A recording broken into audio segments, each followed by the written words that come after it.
as you can see, I look like hell. Or maybe you can't see, I don't know what... I'm not going to know until I look at this video on my computer, but I look like hell, and I feel like hell, and my hair looks something like, you know, a treasure troll and a human boogied and made this. So, you know, this is a great time to talk about the SourceFed Nerd Movie Club and their latest movie to be reviewed, South Park. Bigger, longer, and uncut. So, for those of you that don't know about South Park, it's where you get your daily dose of violence, vulgarity, poorly animated children, and heavy-handed morals. And in the South Park movie, you get violence, vulgarity, poorly animated children, heavy-handed morals, and a little bit of really sad cartoon nudity, because that's not sexy at all. But I guess there's something to be said about a bunch of naked angels beckoning you into heaven. And I noticed that other reviewers kind of miss that fact sometimes. So yes, there is a bunch of naked angels beckoning one of the kids into heaven. If you've seen South Park, you know who's always dead. Look, I'm going to be honest.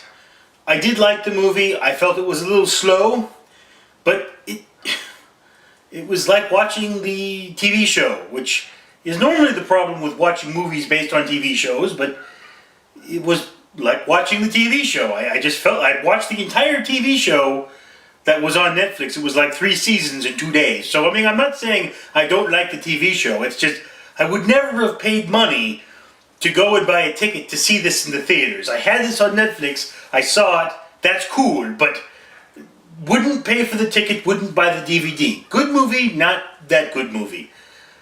Anyway, so the South Park gang in this film go to see Asses of Fire, which sounds like a movie that should feature Steve Zaragoza and Lee Newton, but it features Terrence and Phillip, their favorite Canadian celebrities in the South Park universe, and then the kids, who are normally vulgar, pick up some more vulgarity, and then the world blames Canada. And let's face it, Canada is responsible for my father. He was born in Canada. He lived in Canada until he was 10 years old. Then he came to the United States. And we became a much more perverted country because of it.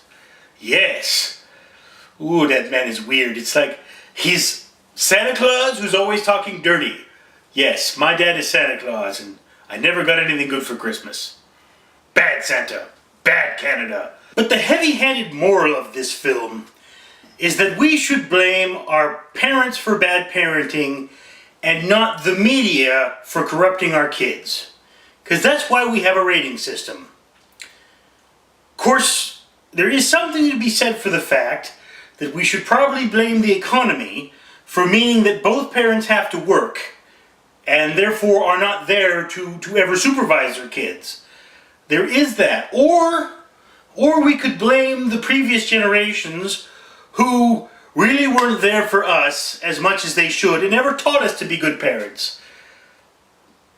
The point I'm trying to make here is that the heavy-handed morals are good, but it's more complicated than that. And whereas we shouldn't blame media for everything, we shouldn't blame one person for everything, and that we should all be better parents. Now, having been through hell and back, I'm going to go faint now that I think I finally recorded enough babbling nonsense to make a video.